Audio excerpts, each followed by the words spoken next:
용감한 토크쇼 직설 시작합니다. 먼저 주식시장 상황부터 살펴보겠습니다. 도지은 아나운서 전해주십시오. 네, 이 시각 시황입니다. 주말 사이 뉴욕 증시는 반등에 성공한 모습이었습니다. 매크로 지표에 대한 걱정을 덜면서 상승한 만큼 오늘 국내 증시 출발이 어떨까 궁금하셨을 것 같은데요. 개장 초 상승 출발한 국내 증시는 지금 현재 시각에도 빨간불 잘 유지해주고 있습니다. 코스피가 0.66% 상승하면서 2,419포인트 선 지나가고 있고요. 코스닥도 0.77% 상승한 채로 673포인트 선의 움직임 보이고 있습니다. 이어서 수급적으로도 살펴보도록 하겠습니다. 양시장 상승해주고 있지만 약간 아쉬운 점은 역시나 외국인의 수급이 적극적으로 들어오고 있지 않다는 점인데요. 코스피 시장에서는 외국인이 100억 원어치, 기관이 427억 원어치 순매수하고 있는 반면에 개인이 홀로 742억 원 순매도 포지션 보이고 있습니다. 이어서 코스닥 시장도 함께 보시죠. 코스피 시장과 비슷합니다. 외국인이 200억 원, 그리고 기관이 133억 원 매수해주고 있는 반면에 개인이 홀로 345억 원 현재 팔고 있는 상황입니다. 이어서 시총 상위 종목들 살펴보도록 하겠습니다. 삼성전자와 SK하이닉스 각각 1%와 2%대 상승세 보이면서 특히 SK하이닉스는 17만 원 선 회복을 해주는 모습인데요. 반도체 쪽 진영 오늘 분위기 좋습니다. 주말 미국으로부터 반도체 보조금 확정 소식과 더불어서 브로드컴이 SK하이닉스와 삼성전자에 차세대 HBM, 그러니까 HBM4를 공급해달라는 러브콜을 보냈다는 소식까지 전해졌었죠. 그리고 주말 사이 뉴욕 증시에서도 엔비디아가 3% 넘게 오르는 등 반도체 소부장 관련돼서 대장주까지 전반적으로 오름세 보이고 있는 상황입니다. 반면 2차 전지는 약세 보이고 있습니다. LG에너지솔루션 2.6% 하락하면서 34만 8천 원 선 지나가고 있고요. 현대차도 1.66% 오르면서 21만 4천 원 선 움직임 보이고 있습니다. 이어서 6위부터 10위도 살펴보도록 하겠습니다. 반도체와 더불어 오늘 바이오 쪽 분위기 좋습니다. 셀트리온이 0.57% 상승해주고 있고요. 이외에 특징적인 쪽은 삼성전자 우선주도 2.5%대, KB금융이 0.23%의 오름세 보이고 있습니다.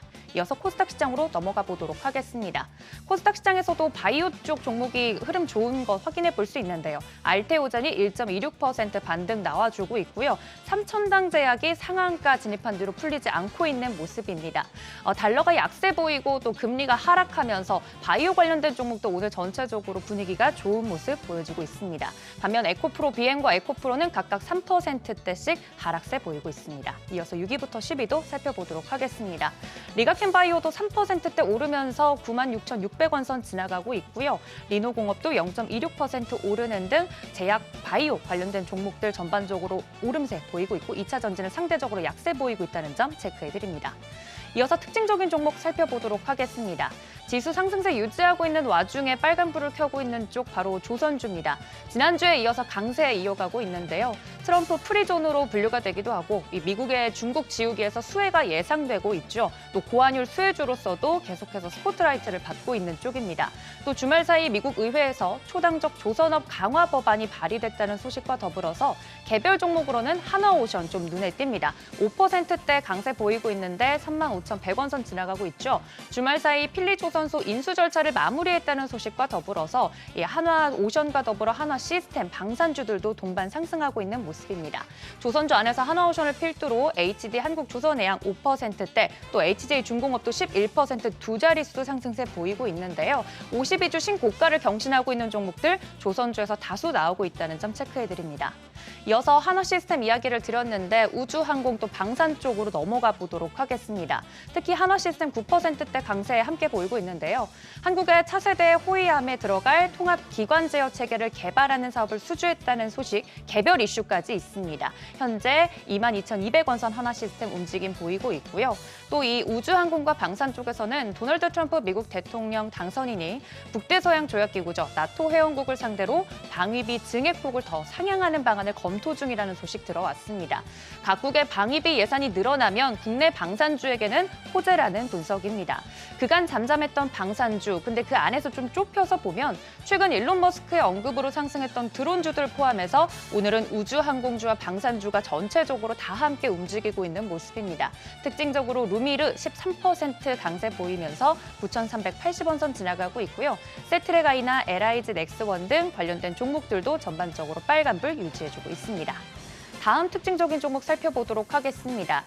좀 시세의 연속성 가져가고 있는 쪽 양자 암호인데요. 금리가 하락하면서 미래 성장성이 중요한 섹터들 뉴욕 증시에서도 올랐었습니다. 양자 컴퓨터 관련된 종목들의 상승세가 굉장히 컸는데요. 리게티 컴퓨팅 같은 경우 투자회사에서 투자 의견 매수로 발표를 하면서 25% 급등한 바 있습니다. 관련돼서 양자 암호 관련된 종목들 국내 증시에서도 지금 현재 빨간불 켜내고 있습니다. 한국 첨단 소재가 11% 강세 시현하면서 3,400원 선 지나가고 있고요. CQ센도 11%, ALT도 6%대 강세 보이면서 양자 암호 관련된 종목들 전반적으로 빨간불 켜고 있다는 점 체크해드렸습니다. 이외에 넷플릭스 관련된 이슈로 26일 오징어 게임 2가 공개 예정이죠. 미디어나 콘텐츠 관련된 종목들 강세 보이고 있고요. 또 뉴스에 따라서 신세계 그룹주 정용진 신세계그룹 회장이 트럼프를 만났다는 소식에 신세계그룹주도 전반적으로 강세 보이는 등 이 개별 이슈에 따라서 움직임이 나오는 종목들까지 있는 상황입니다. 이 부분까지 참고해 주시기를 바라고요. 이어서 원달러 환율 체크해 보도록 하겠습니다. 미국의 PCE 물가가 시장 예상치를 밑돌면서 인플레이션에 대한 우려가 일부 해소됐고 위험 선호 심리가 부각되면서 달러가 약세 보인 영향 보이고 있습니다. 원달러 환율 하락으로 출발을 했는데 지금 현재 시각은 1447.70전에 움직임 보이고 있습니다.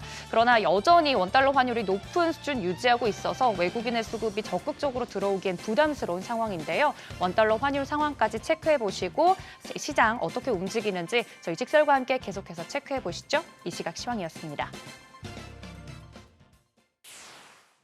네, 계속해서 시장의 다양한 이슈들을 풀어보는 시장 따라잡기로 이어가겠습니다. 강관우 더 프리미어 대표 나오셨습니다. 안녕하십니까? 안녕하십니까? 탄핵 정국 이후에 좀 지지부진한 흐름을 보였다가 지난주에는 FOMC 충격파로 내리 얻어맞았습니다. 네. 오늘 뭐 소폭 반등하고 있기는 한데 어떻게 보십니까? 전반적인 흐름을 말이죠. 지금 시장에 너무 악재가 만연한 것 같아요. 네. 뭐 우리나라 혼자 지금 잘 해 나가기도 참 힘든 시장인데 미국에서 이렇게 FOMC발 악재가 탁 돌출되다 보니까 지난주에 우리 시장이 좀 얻어맞았다 이렇게 생각을 합니다. 그래서 또 2,400선을 다시 하회하고서 이제 갔다 왔죠. 벌써 세 번째인데요. 금년 들어서. 자, 삼성전자가 다행히도 금요일 종가상으로 좀 반등을 회복을 해주면서 끝나가지고 그나마 2,400선을 가까스로 이제 회복을 하면서 끝난 건데 오늘 삼성전자가 조금 올라서고 있죠. 그래서 외국인들의 매도 클라이맥스가 언제냐 이게 가장 중요할 것 같습니다. 근데 네. 외국인들이 파는 게 뭐 어제 오늘 얘기가 아니잖아요. 그렇죠. 결국은 삼성전자를 파는 게 거의 한 8, 90%를 외국인들이 그쪽에 삼성전자를 판다고 보면 되는 거니까 삼성전자를 기준으로 봤을 땐 제 계산으로는 지금 매도 잔량이 한 4조 5천 정도는 이제 남은 것 같아요. 막 네. 그동안 많이 팔은 거죠. 제가 한 달 반 전에 한 10조 정도 남았습니다. 이렇게 말씀을 드렸댔었는데 이제는 4조 5천까지 내려왔습니다. 그동안 실탄을 쏜 거 보면은 이제 자사주를 한 1조 가량을 산 것 같고요. 매달 한 1조 정도를 산다고 하는 거니까. 그래서 한 달 반 정도 이제 지나가면은 외국인들의 매도 클라이맥스는 어느 정도 지나가는 거 아니겠느냐 이렇게 생각을 하고 있습니다. 그래서 삼성전자 지금 외국인 지분율 51%를 벌써 하회했거든요. 네. 그래서 이게 만약에 50%대를 뚫고 내려간다면 거기가 이제 그 매도 클라이맥스일 거다 이렇게 생각을 합니다. 그리고 삼성전자 또 관련돼서 이벤트가 2심 재판 결과가 2월 3일 날 내년에 나오거든요. 그래서 그 전까지는 이렇게 주가가 위쪽보다는 아래쪽 아니면 옆으로 횡보하는 그런 국면이 이어질 수 있는데 우리나라 코스피도 그렇게 옆으로 횡보하는 국면이 있을 수가 있다 이렇게 생각을 합니다. 그래서 최근의 분위기는 대외적으로도 그렇고 국내적으로도 그렇고 호재보다는 악재가 많아서 여전히 좀 짓눌려 있는 이런 양상이다 이렇게 보시면 되고 제가 그 주말에 여러 유튜브를 이렇게 보고 방송들도 보면서 네. 댓글들을 많이 체크를 해보니까 말이죠. 네. 댓글들이 아우성입니다. 아직도 우리나라 주식시장을 하냐. 네. 그런 분들 많으시죠. 예, 너무너무 얼마나 많습니다. 힘드셨으면 예. 그럴까 하는. 그런데 생각도 예전에 듭니다. 우리 코스피 지수가 몇 년 전에 우리 3,000 넘어가서 3,300 넘어가고 막 이럴 때 말이죠. 그때는 네. 오히려 반대였거든요. 더 위로 간다 이렇게 했던 개인 투자자들이 상당히 많았던 국면이 있었는데 그때 저는 뭐 갈 수 있을까 너무 지금 불붙었다 이런 생각을 했던 거고 이번에는 오히려 거꾸로입니다. 그래서 이번에 다들 너무 힘드시고 고통받고 막 이렇게 있는데 오히려 이제 바닥 국면의 징후들이 하나씩 지금 나오고 있는 거 아니겠느냐 이렇게 보고 있습니다. 그래서 너무 지금 그 악재에만 민감한 시장이 돼버려서 참 안타까운데요. 좀 호재, 모멘텀거리도 좀 찾아볼 그 타이밍이 왔다 이렇게 보고 있습니다. 투자자들이 힘들어하는 게 방금 말씀하신 그 부분 아니에요. 그러니까 전반적으로 보면 악재에는 되게 민감하게 반응해서 떨어질 때 후두둑 떨어지고 뭐 반가운 소식 호재가 나온다고 하면 그건 또 미미하게 반영을 하는 것 같고, 그러니까 오를 땐 별로 안 오르는데 떨어질 때 훅 떨어지고, 그러니까 점점 지수대 평균은 내려가는, 그러니까 국장 떠나야겠다라는 생각을 하시는 분들이 그러니까 우리나라 시장이 전 세계에서 금년 들어 꼴찌지 않습니까? 특히 네. 코스닥 시장이 뭐 마이너스 20%대 이렇게 밀려가지고 있기 때문에 체감 아마 그 성적표는 훨씬 더 좀 안 좋을 겁니다. 그래서 개인들이 뭐 40%, 50% 지금 마이너스인 분들이 상당히 있을 텐데 네. 지금 그런 면이 있는데 개인들이 신용을 많이 쓰잖아요. 근데 아직도 신용 잔고가 되게 높아요. 그래서 제 느낌으로는 최근에 신용 잔고가 코스닥에서 많이 내려와 있습니다만은 네. 코스피의 체력 대비, 그러니까 시가총액 대비해 가지고도 코스닥이 뭐 17%밖에 안 되는 시장이거든요. 이게 작은 시장인데 신용 잔고로만 보면은 코스피 대비 70%예요. 그러니까 상대적으로 상당히 높은 코스닥 시장이다. 거기에 개인들이 몰려가서 지금 아우성을 지금 치고 있다 이런 생각입니다. 근데 코스닥 시장 쪽 보면은 안타깝게도 기업들이 돈을 많이 버는 기업들보다는 뭐 카더라나 아니면 모멘텀이나 뉴스로 해가지고 계속 변동성 높은 주식들이 많거든요. 네. 그쪽에 상당히 몰려있기 때문에 지금 서로 이제 힘든 국면이 이렇게 되는 건데, 그래서 저는 코스닥의 신용 잔고가 최근에 내려가면서 바닥이 한 번씩 두 번씩 이렇게 나오지 않았습니까? 근데 네. 코스닥은 여전히 조금 변동성이 있다 이렇게 보는 거고, 코스피는 좀 다른 얘기죠. 코스피는 신용 잔고가 있습니다만은 전체 상장 주식수 대비해 가지고 그렇게 많지가 않은 지금 상황이고요. 겨우 이제 9조 정도 선에서 지금 되고 있는데, 그나마 신용들이 다 어디로 가 있느냐 보면은 삼성전자로 많이 가 있더라고요. 그래서 네. 삼성전자가 여기서 더 내려갈 수가 있을까라고 생각할 때는 뭐 5만 원 다시 갈 수도 있겠죠. 그러나 보다는 아까 말씀드린 대로 위쪽을 좀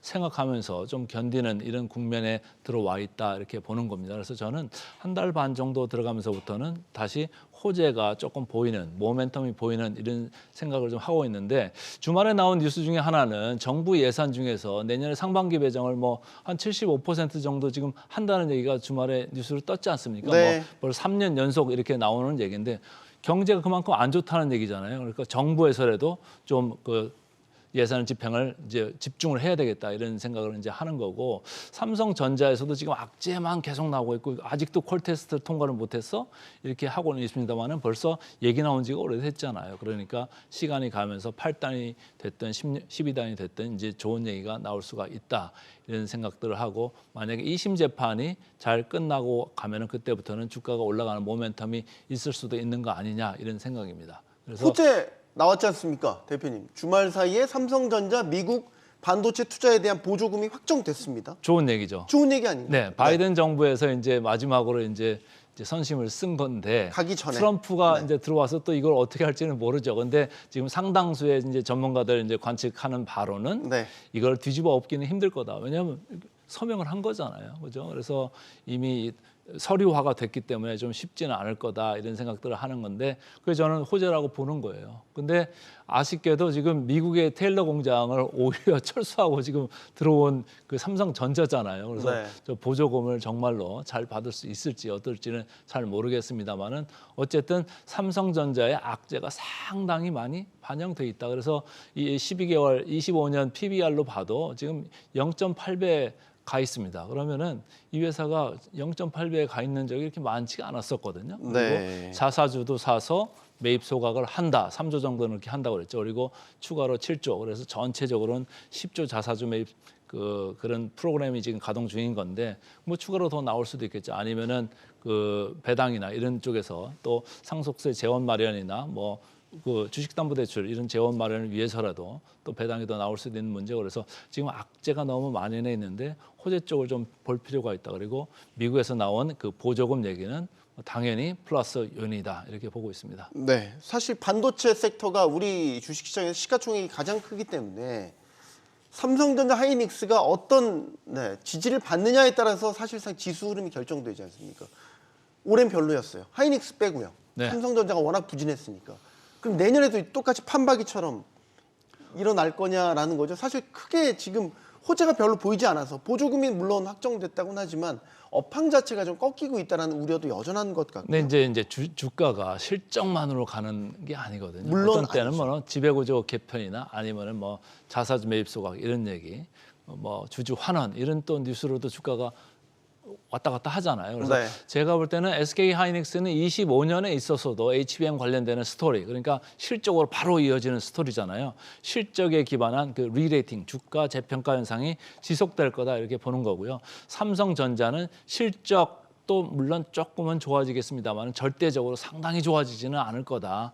다만 이쪽 주주 환원 측면에서 그리고 퀄테스트나 이런 이벤트, 뭔가 뉴스 드리븐한 이쪽에서 좀 주가 모멘텀이 있을 거다. 그리고 밸류에이션이 싼 게 지금 상당히 매력적이라고 보는 거예요. 네. 0.8배 PBR로 가 있는 것 자체가 이미 매력적이다. 거기에 플러스에서 주주 환원까지 한다고 하면 그거만큼 좋은 건 없다.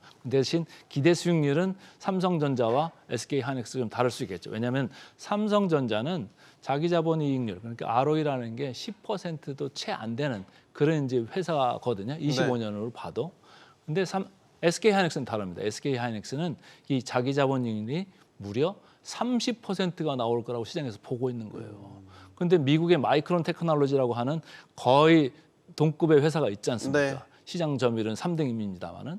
근데 여기에 지금 PER 같은 게 12배예요. 근데 하이닉스는 지금 4배, 5배 왔다 갔다 하고 있거든요. 그러니까 거기서 나는 리레이팅이 충분히 있을 수 있다. 그리고 규모 차이도 뭐 마이크론보다 훨씬 큽니다. SK 하이닉스가. 그리고 SK 하이닉스가 삼성전자의 거의 턱 밑까지 쫓아오는 영업이익을 25년도에 낼 거다. 이런 예상 수치들이 지금 나와 있어요. 네. 그렇기 때문에 25년도에 있어서 SK 하이닉스의 그 주가 재평가 현상은 지속될 수 있다. 저는 강하게 믿고 있습니다. 개인 투자자들은 그러면 이런 시기에서 어떻게 대응하면 좋을까? 말씀하신 하이닉스 같은 대형주 위주로 서서히 비중을 늘려가는 전략이 유효한 건지 내년까지 다 바라보고요. 그러니까 아니면 뭐 중소형주 정말로 값이 싸진 중소형주 쪽.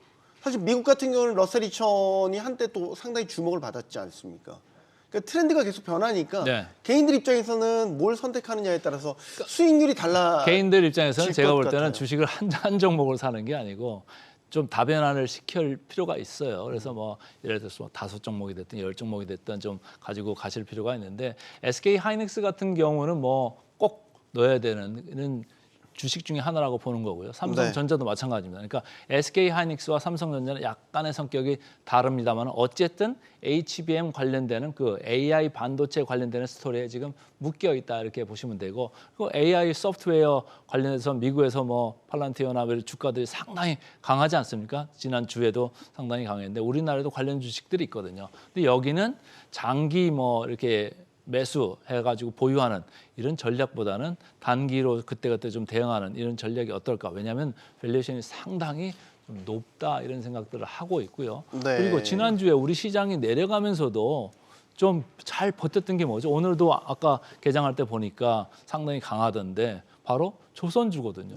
조선주가 트럼프 정부가 들어온다고 해도 상당히 우리가 좋아질 수 있다. 시장이 열린다. 이런 측면에서는 지금 좋게 바라보고 있는 거예요. 물론 이제 PBR이라는 우리가 배수로 봤을 때는 2배에서 3배 정도 조선주가 미리 가 있는 측면이 좀 있어요. 그래서 항상 여기가 보면은 거의 늑대가 나타났다 해가지고 쭉 올라가다가 네. 어느 순간에 아닌가 보다 하고 또 내리고 막 이런 국면이 계속 있었잖아요. 그럼에도 불구하고 크게 밀리지는 않을 거다. 왜냐하면 시장이 열린다. 라는 그런 측면이 있기 때문에 개인들은 제가 볼 때는 그래서 정리하자면은 AI 관련된 반도체, 그러니까 하드웨어 쪽이죠. 또 AI 관련된 소프트웨어, 또 뭐 이쪽으로 보면 조선 이렇게 저는 25년도에도 짱짱하지 않을까 이렇게 좀 보고 있습니다. 지난주에 환율 걱정하신 분들 참 많았을 것 같습니다. 장중에 1,450원 돌파를 했죠. 1,450원 선 넘어가면 외환당국이 긴급하게 조치를 취하는 것 같고 정말로 아슬아슬하게 1,450원 아래에서 지금 버티고 있기는 한데 FOMC에서 내년 금리 인하 스케줄을 확실히 속도를 더디게 할 의사를 내비쳤기 때문에 당분간 강달러가 기승을 부릴 것 같은데 이대로 환율 괜찮겠습니까? 대표님? 지금 FOMC에서 이제 얘기를 해가지고 이제 충격 우리가 받은 건데 네. 페드에서 볼 때 방점이 고용 이걸 많이 보고 있다가 물가 이쪽으로 가버린 것 같아요. 그래서 물가 쪽에 지금 이제 다시 방점을 찍히는 이런 국면이 됐는데 네. 다행히 지난 주말에 이제 뭐 나온 물가 지수는 생각보다는 좀 PC 낮았죠. 물가 지수 그래서 말씀이시죠. 네. 주가가 조금 이제 좋게 반응을 했던 건데 어쨌든 이제 페드에서 볼 때는 내년에 한 4번 정도 생각을 했던 점도표상으로만 보면 좀 좋게 볼 수도 있었던 그런 국면인데 그게 이제 2번 정도로 줄 수 있다 이렇게 네. 가니까 시장이 충격을 받았었죠. 그러나 페드 와치라고 하는 그 사이트에서 보면은 이미 내년 3월, 5월에도 계속 유지가 될 수 있다 이런 거를 보고는 있었어요. 근데 네. 시장이 먼저 가버린 그런 측면이 있었기 때문에 좀 충격을 받은 거고 지금 주가가 다우존스는 계속 좀 최근에 한 열흘 정도 이렇게 밀려 내려왔습니다만은 나스닥이 고공행진을 계속했었잖아요. 네. 근데 거기를 보고 있던 이제 헤지펀드나 이제 숏을 치고자 하는 사람들이 페드에서 이런 얘기가 안 좋게 결정이 되니까 걷다가 대놓고 이제 숏을 좀 세게 친 거 아니겠느냐 지난 목요일 말이죠. 근데 금요일 시장에서 다시 했으니까 결국은 테슬라 기준으로 보면 테슬라 주가가 뭐 100불 근처에 있다가 이게 뭐 400불 넘어갔던 이유 중에 하나는 뭐 회사가 여러 가지로 성장성 스토리도 있습니다만은 숏을 쳤던 사람들이 숏을 커버하면서 억지로 강제로 이걸 다시 사서 회수를 해야 되잖아요. 그러니까 네. 그런 면에 있어서 올라갔던 것도 있는데 나스닥도 지금 그런 국면이 시작된 것 같다. 그래서 조금 그 숏을 치고자 하는 헤지펀드와 롱 마인드에 가지고 있는 그 시장의 대다수의 생각하고 지금 충돌이 좀 있는 것 같은데 제가 볼 때는 조금 위쪽으로도 여전히 유지될 가능성이 많다. 왜냐하면은 트럼프가 들어오게 되면 제일 좋아하는 게 뭐죠? 기업들이 세금 인하해 주는 거잖아요. 법인세 깎아준다고 법인세 하죠. 깎아주는 거죠. 네. 그리고 개인들도 소득세 깎아준다잖아요. 그럼 법인들은 이익 늘어나고요. 개인들은 소득세 줄어드니까 뭐죠? 쓸 돈이 많아지잖아요. 네. 그런 면에서 기업 이익이라는 게 25년도, 26년도 가면서도 좋아질 수는 있다. 단 문제가 됐던 게 그거잖아요. 지금 물가잖아요. 물가.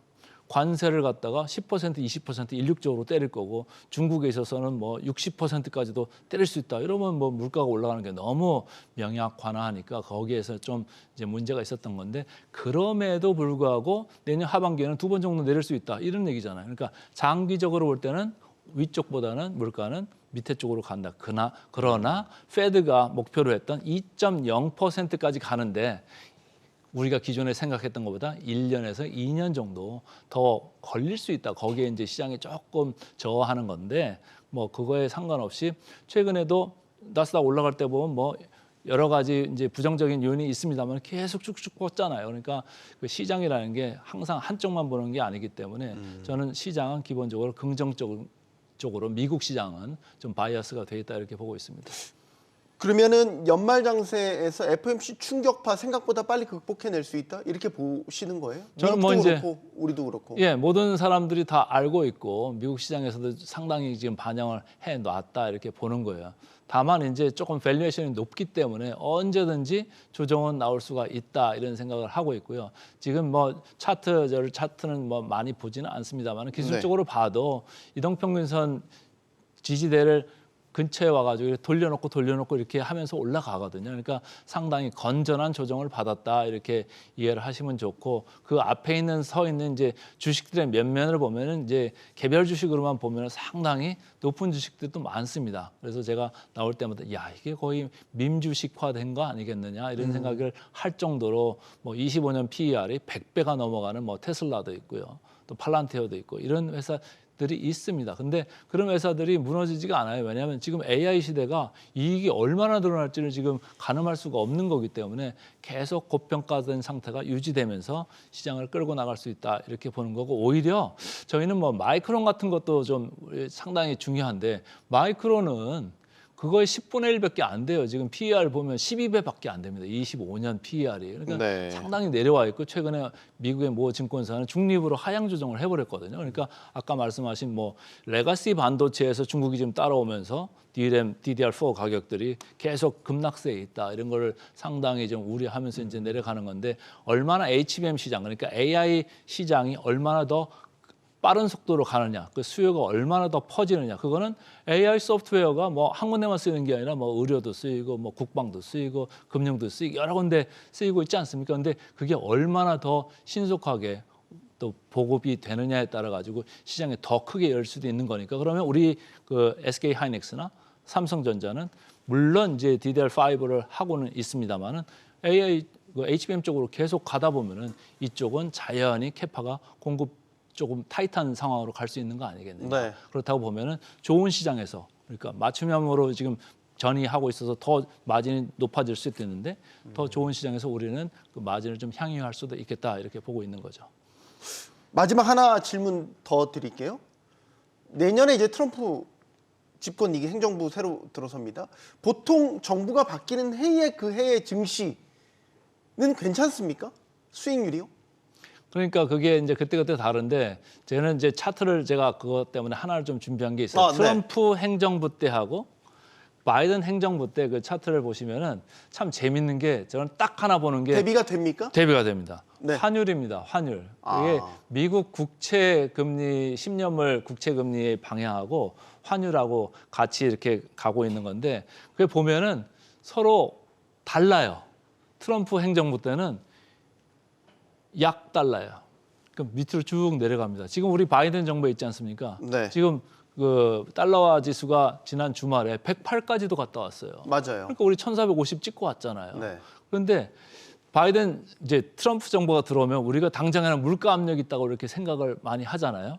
근데 장기적으로는 이 사람들이 생각하는 게 물가를 더 인플레이션을 더 억제하겠다 이런 얘기고 달러를 강달러가 아니고 약달러로 갈 수 있다 이런 생각들을 해요. 실제적으로 트럼프 때 그렇게 일어났었거든요. 그때 저금리로 상당히 내려갔었기 때문에 말이죠. 근데 트럼프 행정부가 뭐 1년 차 때는 2번 정도 금리 인하에 그칠 거지만은 그 다음에 쭉 내려갈 수 있는 기저 중에 하나는 그거죠. 뭐냐? 유가를 지금 많이 내릴 수 있다 이런 얘기를 하는 네, 거잖아요. 맞아요. 셰일가스나 뭐 이런 걸 많이 하면서 유가를 많이 떨어뜨릴 수 있다. 그것만 해도 사실은 국제적으로 물가 압력이 상당히 내려갈 수 있는 거거든요. 그래서 그런 면으로 봤을 때는 뭐 1년 차 때는 조금 강달러 현상이 계속 이어질 수는 있는데 2년 차부터는 약달러로 내려가면서 좀 갈 수가 있다. 그렇다고 보면은 우리나라 같은 이제 이머징 마켓 이런 나라나 뭐 중국이나 이런 다른 나라들도 상당히 주가가 오히려 좋아질 수 있다. 환율들이 강하게 갈 때 주가들이 좋거든요. 지금 우리나라 그 아까 환율 할 때 그냥 제가 지나갔습니다만 환율도 중국 위안화, 일본 앵화, 우리나라 원화 지난 5년간 그 비교를 한 차트를 이렇게 보시면요. 같이 갑니다. 같이 가는데 주가들이 우리나라만 안 좋아요. 근데 우리나라가 안 좋을 때는 환율이 상당히 약할 때 안 좋거든요. 근데 네. 환율이 거꾸로 간다 그러면 우리나라 주가도 그때부터는 조금 좋아질 수 있는 국면이 나올 수 있다 이렇게 보고 있습니다. 알겠습니다. 시장 따라잡기 여기서 마무리하겠습니다. 강간우 더 프리미어 대표와 함께했습니다. 고맙습니다.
대법원 전원 합의체가 조건부 정기상여금도 통상임금에 포함해야 한다 이렇게 선고했습니다.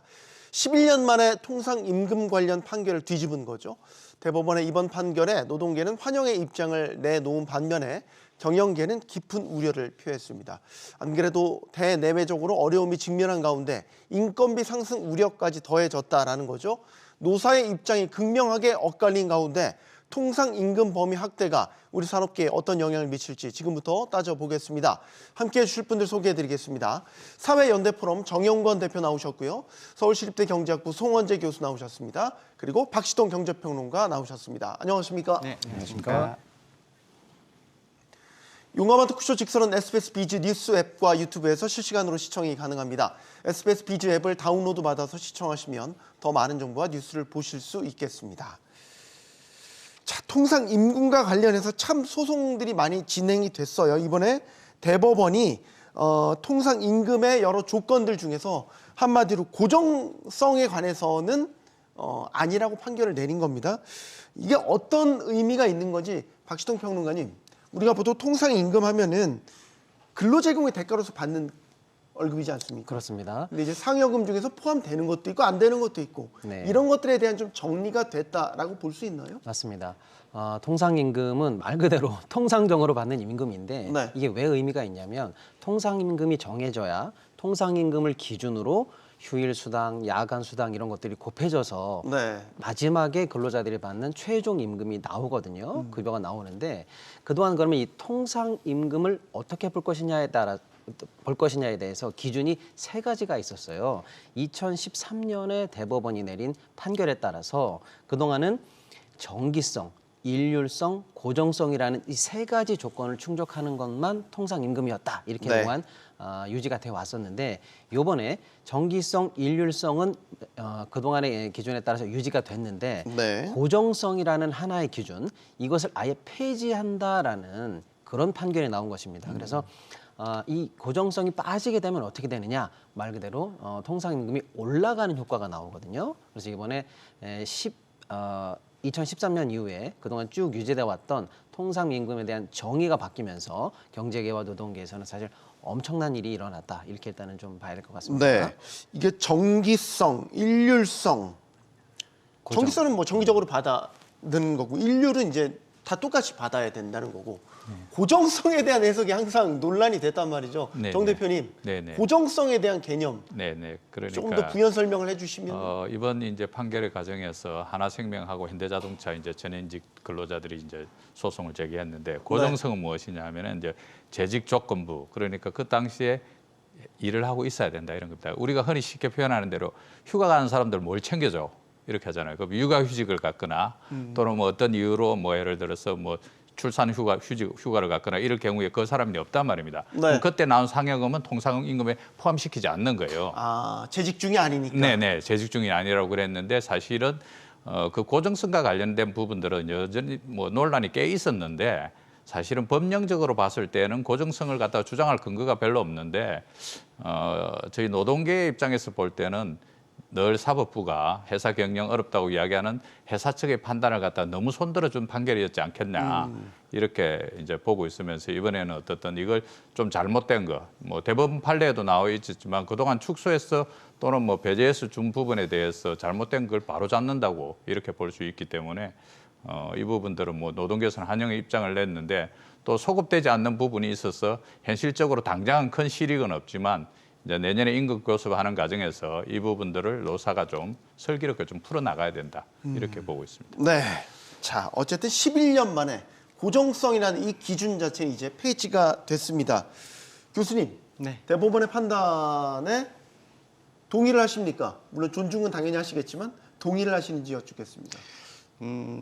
저는 동의하지 않습니다. 아, 그렇군요. 왜냐하면 이게 11년 만에 판결을 뒤집힌 거란 말이에요. 네. 그러니까 만약에 바뀔 거였으면 좀 더 진즉에 바뀌었어야 된다고 생각을 해요. 그러니까 11년 동안 노사 임금 협상 과정에서 이게 하나의 바로미터가 돼서 해왔는데 지금 바꿨단 말이에요. 근데 이게 어찌 보면 비정상의 우리 그 대표님 말씀하신 것처럼 비정상의 정상화일 수도 있지만 이것이 주는 충격파가 꽤 클 거거든요. 근데 하필이면 왜 지금 시점에서 이게 나왔는지 그게 좀 안타깝다는 말씀 좀 드리고 싶어요. 그래서 좀 더 논의가 이루어지고 좀 더 빨리 됐거나 좀 더 논의가 이루어지고 그래서 많은 사람들의 동의를 얻어가면서 물론 그 과정 지금까지도 그 과정이었겠지만 그래도 좀 그런 시점이 좀 필요하지 않았을까라는 생각이 좀 듭니다. 시점이나 이런 전반적인 재반 상황 때문에 동의하지 않는다라고 네, 그렇습니다. 보시는 거예요? 네. 그러면 통상 임금의 기준 중에 하나인 고정성이 폐지된 것 자체 네. 그 그게 일률적, 네. 정기적, 마지막 고정성 뭐 이런 세 가지 조건 중에서 고정성이 지금 네. 사라진 거잖아요. 네. 근데 좀 고정성 폐지한 것은 바람직한 방향이라고 생각은 하긴 해요. 네. 왜냐하면 아까 말씀하신 것처럼 육아휴직 중이었다가 다시 복직을 하는 경우에 만약에 내가 재직 중이었으면 받을 수 있었던 명절 휴가비를 이게 지금 통상임금에 그러면 내가 나중에 이제 복직한 이후에 초과 근로를 하게 됐을 경우에 그럼 내가 받게 될 초과 근로수당의 그 통상임금 그 초과 근로수당을 정할 때 통상임금에 그 명절 휴가비는 포함이 안 됐다가 이번에 이제 되는 거거든요. 근데 나는 지금 이 회사의 직원이에요. 직원이라고 하면 당연히 내가 일을 했으면 명절 휴가비 받았겠죠. 그러니까 이걸 너무 당연하게 근로자는 생각했을 거기 때문에 네. 여기에 대해서 상식적으로 생각을 해봐도 이게 왜 빠졌을까라는 생각이 들긴 합니다. 네. 조건부 상여금 되게 많죠, 항목. 뭐 우리 상여금과 관련된 여러 가지 뭐 이제 뭐 설, 추석, 그다음에 이제 학예 휴가와 네. 관련된 이런 상여금들 있고, 그다음에 이제 우리가 각종 수당은 있는데 뭐 다양한 수당이 있습니다. 직책수당, 직무수당을 뛰어넘어서 기술수당, 뭐 김장수당도 있고 효도수당도 있고 원격지 수당도 있고 이렇게 해서 세 보면 한 300~400개 정도 된다는 거죠. 그렇게 많아요? 네네. 그래서 상여금 이제 항목이? 우리 임금 구조가 이제 어떻게 되어 있냐면은 임금의 구성이 기본급, 네. 상여금, 이제 그다음 각종 수당, 그리고 이제 연말이나 연초에 받는 성과급 이 네. 네 가지로 대체로 구성되는데 왜 이렇게 이제 기본급이 좀 낮고 상여금이나 수당이 각종 많게 되어 있냐면은 첫 번째는 이제 이게 이제 시급화되면은 통상 임금화되면은 연장 근로수당이라든지 여러 가지 수당의 기준이 되기 때문에 모수 역할을 하잖아요. 네, 모수 역할을 하다 보니까 이게 늘어나면 문제가 하나 있고 또 하나는 이제 좀 중요하게 봐야 될 게 정부가 그동안에 노사 간의 임금 시장에 개입을 많이 했습니다. 그래서 과거에 임금 가이드라인 5% 이래 가지고 5% 이상 절대 못 올려주지 마라 이렇게 됐거죠. 그러니까 이제 회사의 수익은 나고 근로자들의 불만은 높아지는데 정부가 올려주지 말라니까 기본금은 못 올려주고 각종의 수당을 계속 늘려왔던 거예요. 그래서 수백 개의 수당이 생기면서 임금 구조가 되게 복잡해지고 이게 이제 원인을 탁 제공한 거는 2017년 딱 뭐 판례 이후에 2018년에 최저임금 팍 오르지 않습니까? 네. 최저임금 이때 오르면서 이제 이게 문제가 생기죠. 그래서 이제 통상임금이 시급이 최저임금보다 낮은 사례가 발생한 거예요. 그러면서 사실은 이 판례는 그때 확정이 돼 있었던 거예요. 대법에서 늦게 판단을 해서 그렇지. 통상임금이 최저임금보다 낮다면은 네. 예, 논란이 될 만하다고 보여지네요. 네네. 2018년에 이제 우리가 최저임금을 16.4% 올리고 2019년에 10.9 올리면서 이제 난리가 아니었지 않습니까? 사실 그 당시에. 그러면서 이 딱 보니까 시급 구조로 봤을 때 현대자동차 생산직 근로자들도 기본급이 낮다 보니까 시급이 되게 낮게 책정돼 있었어요. 그래서 이제 만든 게 이제 상여금하고 복리후생적인 이제 각종 수당을 이게 이제 기본급에 포함시키겠다. 통상임금에 포함시키겠다 이래가지고 이제 산입법인을 넓혔지 않습니까? 네. 그러면서 이게 이제 통상임금이 이제 높아지고 최저임금법도 위반도 안 하고 벗어나기 시작하면서부터 돼 있기 때문에 이미 최저임금으로 시급으로 인정한 상황이기 때문에 안 하기 어려운 구조가 있었어. 그래서 이미 정상화되는 과정이라 이렇게 볼 수밖에 없는 상황이라고 봅니다.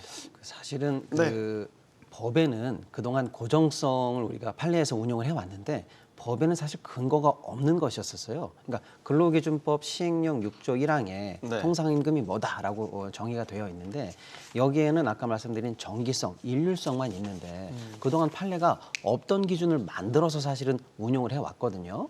그러다 보니까 1급 심이나 2급 심에서 사실은 다양하게 모순되는 판례가 계속 나오면서 오히려 시장이 혼란스러웠어요. 그래서 대법원이 이번에는 그동안 판례로 운영됐던 것들을 없애면서 앞으로 시장에 있었던 혼란을 일정 부분 이제 정리하는 효과가 있었다라고 일단 보고요.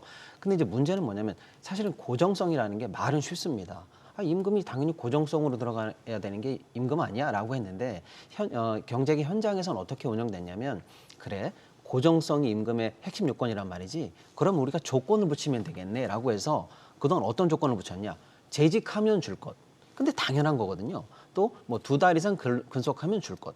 어떻게 보면 근속하거나 재직하는 근로자에게 임금 준다는 건 당연한 건데 이 당연한 말 앞에 누구나 다 충족시킬 수 있는 조건을 걸면서 당연히 충족되지만 앞에 조건이 붙으면서 이건 고정성이 위반된다라고 해서 사실은 통상임금을 낮추는 기형적인 조건으로 운용이 되어 왔었습니다. 그래서 이번에는 판례가 그런 기형적인 조건 운용하지 말고 법에 따라서 앞으로는 충실하게 해 이렇게 해서 이제 좀 혼란을 정리했다 그런 의미가 좀 있다고 봐야 되겠습니다. 그러면 각종 지금 남발하고 있는 아까 수백여 개에 달하는 상여금의 항목들이 좀 대거 통폐합되거나 줄고 통상임금에 포함되고 이제 그런 과정들이 예상이 되는군요. 네, 그렇습니다. 그래서 이제 실제로 이제 2018년, 2019년 이제 최저임금 산입범위에 이제 상여금과 각종 수당이 들어가기 시작하면서부터 기업들이 이제 임금 교섭을 하는 과정에서 상당 부분 통상임금화를 많이 시켰습니다. 그리고 네. 계속 줄이는 과정인데 이제 이 대법원 판례가 그것을 상당히 좀 가속화시키는 그런 역할을 하게 될 것이라 이렇게 보고 있고 이제 개념적으로 우리가 이제 휴가에 대한 개념 이런 것들이 결국은 제대로 설립되지 않아서 그런데 휴가 가면 논다고 이렇게 생각하잖아요. 사실은 근데 일하고 다음에 일을 잘하기 위해서 우리가 이제 약간 리프레시하는 이런 과정으로 이렇게 판단했어야 되는데 노는 사람 왜 챙겨줘? 휴가 간 사람 왜 챙겨줘? 이런 좀 잘못된 이 습관이나 간섭들이 이번에 없어진다. 그래서 현대자동차가 2개월 중에 15일은 반드시 근무해야지 그 사람은 통상임금의 대상이 된다. 그 사람상 이랬는데 이제 그 부분들이 다 폐기됐기 때문에 이제 개념이 이제 노동시장 내에서는 완전히 클리어하게 정리됐다고 이렇게 볼 수 있습니다. 경영계가 걱정하는 건 그거죠. 이번 대법원 판결로 줄 소송이 이어지지 않을까. 이걸 이제 바뀐 걸 근거로 해서 이런 부분들 걱정하고 있는 거잖아요. 네. 손 교수님. 네. 줄 소송 저도 이어질 것 같아요. 그래요? 네. 그러니까 지금 어쨌든 간에 대법원이 새로운 기준을 정해줬기 때문에 물론 이게 뭔가 법적 안정성을 유지하기 위해서 소급되지 않는다라는 단서를 두긴 했지만 그래도 제가 만약에 근로자라면 한번 소송해볼 만 하겠네라는 생각해볼 것 같거든요. 그러면 경영자 입장에서는 당연히 걱정을 하긴 하겠죠. 어떻게 대응해야 되지? 따라서 제가 말씀드린 거 하필이면 왜 지금 시점에 이런 판결이 나왔느냐 하는 거예요. 지금 우리 경제가 굉장히 안 좋은 상황이잖아요. 내년에 어떻게 될지도 모르는 상황이고 그런데 뭔가의 경제에 더 큰 혼란이 생길까 봐 조금 걱정되는 것이 있는 것이 사실입니다. 어떻게 저는 보세요? 이제 줄 소송. 줄 소송이 이어질 것 같지는 않은데 그와 너무 과한 유사한 걱정입니까? 그와 유사한 혼란은 벌어질 것 같습니다. 왜냐하면 어떤 이번에 거? 대법원 네. 판결을 통해서 소급효는 없다. 지금 소송이 계류 중인 거에만 적용한다라는 걸 명확히 했거든요. 그러니까 이제 앞으로 대법원 판결이 바뀌었으니까 우리도 소송해보자. 이거는 이길 가능성이 거의 없기 때문에 소송 자체가 될 것 같지는 않은데 이번 판결을 통해서 이제 그러면 앞으로 노사 합의가 많이 바뀌어야 됩니다. 예를 들면 경제계에서는요. 그렇겠죠. 그렇죠. 네. 통상임금 올라갈 수밖에 없는데 그럼 이제 그동안 기형적으로 유지했던 많은 수당들을 없애면서 이제 비용을 기존과 동일하게 가져가려고 할 겁니다.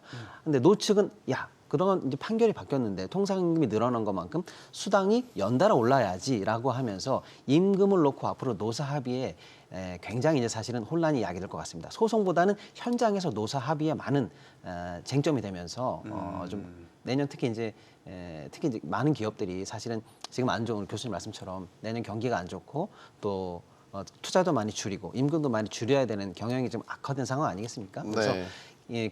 재계 측에서는 더 이상 임금을 늘려갈 여력은 내년에 없다 이렇게 할 거고 노 측에서는 임금 대법원 판결이 바뀌었기 때문에 추가적인 임금 감소 없이 요것만 반영하더라도 임금이 늘어날 거거든요. 그러니까 이제 요걸 가지고 내년에 이제 앞으로 소위 말하는 봄부터 노사 합의 굉장한 이제 좀 쟁점이 될 것 같습니다. 네. 예. 임금 및 담체 협상 이제 임단협 이제 주요 화두로 이제 이게 네네. 테이블 위에 올라가겠네요. 정 네네. 대표님. 그러니까 이제 소송을 기준으로 하면 저도 이제 이거 큰 소송 벌어질 수 있겠구나 보니까 이제 소급할 수 없다고 돼 있는데 이거 사실 냉정하게 얘기하면 우리가 받을 것을 고정성이라는 핑계로 안 준 거 아니냐. 그래서 소송해야지 이렇게 해서 이제 제가 변호사들하고 좀 주말 사이에 좀 상의를 좀 했어봤더니 뭐랍니까? 예, 변호사들 이야기는 어떻든 대법원에서 판단했기 때문에 우리가 소송하면 무조건 기각한다는 거예요. 그럼 그게 말이 돼? 그러면 우리가 억울한데 법이 잘못 해석해가지고 발생한 문제인데 그러면 헌재에다가 제소를 할 수 있대요. 근데 또 헌법재판소는 지금까지 판례가 판결과 관련해서는 다 각하시킨답니다.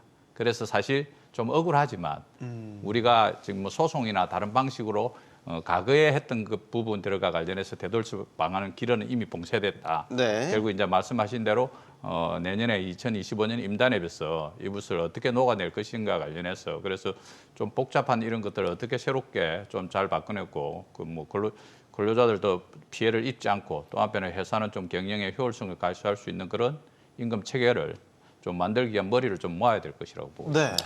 근데 이제 사실은 노측 입장에서는 실질 임금이 줄어드는 식으로 협상이 되는 걸 당연히 반대하겠습니다만은 아까도 살짝 우리 교수님 말씀해 주셨는데 지금 경제 상황이 너무 안 좋아서 재계 측에서는 이번 판결로 추가적으로 늘어나는 인건비 부담이 약 7조 정도로 네. 될 거라고 지금 예상을 하고 있어요.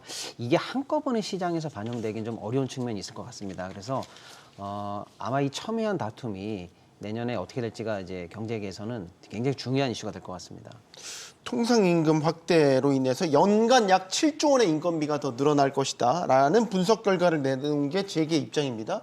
이거는 좀 생각들이 다르실 것 같아요. 이게 마치 한꺼번에 7조 원의 청구서가 청구되는 것처럼 오해하실 수도 있고 아니면 실제로 그런 위험에 맞닥뜨렸다고 생각하실 수도 있고요. 송 교수님 어떻게 생각하세요? 지금 상태가 그대로 유지된다는 가정하에 계산된 숫자일 거예요. 네. 그런데 분명히 아까 말씀하신 것처럼 임단협 단계에서 무엇인가 새로운 협상들이 일어나겠죠. 일어나면 결국 이제 기업과 근로자 행태를 변화시킬 거기 때문에 이번 대법원 판결 때문에 실제로 이게 7조보다 높을 수도 있고 낮을 수도 있고 아니면 10조가 될 수도 있을 겁니다. 그렇지만 아무튼 기업 입장에서 갑작스럽게 이렇게 고용 비용이 증가하는 것에 대해 부담스럽다, 경기도 안 좋다 이렇게 되면 아무래도 기업의 이런 단호한 입장 또는 어쩔 수 없는 이런 상황에 대해서 근로자가 그것을 무조건 반대할 수는 없을 거고 어느 정도 수용되는 선에서 이루어질 거기 때문에 아마 이 정도까지 늘어나지 않을 건데요. 아마 늘긴 늘 겁니다. 그다음 아까 그 소송에 관련돼서는 한 가지만 제가 말씀드리고 싶은 것이 네. 이것과 관련된 직접적인 소송은 이제 할 필요가 없긴 해요. 그렇지만 이렇게 됨으로써 무엇인가 대법원의 이 노동계에서 일어나고 있는 이런 어떤 그 노사 간의 어떤 분쟁에 대한 대법원의 입장이 바뀐 거잖아요. 그렇기 때문에 이제 이걸 빌미로 해서 이것과 지금까지 이렇게 뭔가 이렇게 노사 간의 다툼이 있었던 그런 소송들이 다시 나올 수 있는 그런 여지를 만들었다. 저는 이렇게 보기 때문에 아마 그것 때문에 기업들이 걱정을 하고 있는 게 아닌가라는 생각이 듭니다. 네. 기존의 먼저 말씀하시고 그다음에 기존의 이 고정성이라는 문제가 폐지되면서 그거에 영향받는 지금 수당을 운영했던 기업을 조사해 보니까 대충 한 26.7%가 이번 판결에 따라서 추가 비용을 부담할 것으로 조사가 됐습니다. 그러니까 네. 전체 모든 기업이 다 해당되는 건 아니고요. 근데 이제 이런 기업들 간에서 과거 사례를 보면은 과감하게 좀 적극적으로 전향적으로 입장을 반영했던 기업들도 있어요. 예를 들어서 이제 현대중공업이죠. 여기는 네. 이미 이제 통상임 관련해서 판결이 나오자마자 바로 바꿔가지고 그동안 못 받았던 것들 다 산입한 결과도 있거든요. 뭐냐면 기업도 여력이 있으면 반영할 수가 있거든요. 그러니까 내년에 아마 이번 판결이 반영되면 대기업 간에도 바로바로 이제 이 소위 말하는 임금이 반영되는 기업이 있을 수 있는 거고 그렇지 않은 기업이 있을 수 있는 거고요. 대기업과 중소기업 간에도 또 차이가 있을 겁니다. 그래서 노동계 내에서는 상대적으로 여유가 있는 기업, 없는 기업에 따라서 많은 부분이 이제 노사 합의가 달라지면서 오히려 이게 많은 문제가 얘기될 것 같아요. 왜냐하면 특혜가 있느냐 없느냐, 우리 예산 왜 안 되느냐 안 되느냐 등등등에 따라서 말이죠. 예. 그 이제 이 판결이 나오고 나서 이제 기업 부담과 관련해서 이제 뭐 고민스러운 지형이 뭐 당연히 있을 수밖에 없는 거고 그거는 이제 노사가 내년도 임단협 교섭에서 이제 잘 풀어내야 되는데 저는 경총에서 도대체 무슨 근거로 무슨 생각으로 7조 정도의 7조라는 숫자 추가 부담이 약간 늘어난다 불편하시군요. 했는데 정말 거꾸로 보면은 그동안 경영계에서 회사에서 노동자들에게 7조씩 계속 해마다 임금 체불했다는 거잖아요. 줄 돈 안 좋았다는 거 아니에요. 그죠?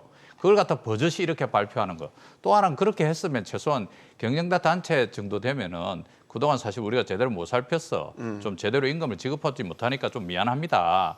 근데 내년에는 조금 어려움이 있을 수 있으니까 좀 지혜를 좀 모아서 임단협에 잘 반영될 수 있도록 했으면 좋겠습니다. 이래야 되겠는데 여전히 하는 레파토리 지금 30년째 제가 듣고 있는데 내년도 경제가 불확실하고 위기가 가중되고 있는데 네. 이런 판결 때문에 우리는 더 죽겠습니다. 이러고 있어요.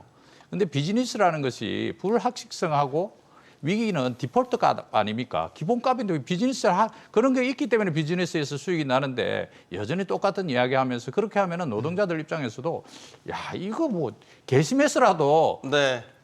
이렇게도 할 수 있어요. 경총이나 경영계에서 정말 진심으로 좀 이렇게 그랬는데 경영계에서 그렇게 하면은 내년에 임단협 할 때 자 그동안 못 받은 거 판결로는 못 받지만은도 우리한테 밀린 거 당신들이 안 준 거 내놔라 가지고 임단이 교섭 요구안으로 갈 수 있거든요. 네. 그러니까 그런 식의 접근, 막 그 뭐 법원이 잘못했다는 등 이런 식으로 접근하면서 자기들 발로 이런 방식의 그 경영자 총회법의 그런 방식은 노사관계에 전혀 도움이 안 된다. 좀 잘못된 거 바로 잡은 거는 인정하면서 내년에는 그 대신에 조금 단계적으로 뭐 변화를 좀 요구하고 이런 것과 관련한 고민이 있어야 된다. 저는 그렇게 보고 있습니다. 네.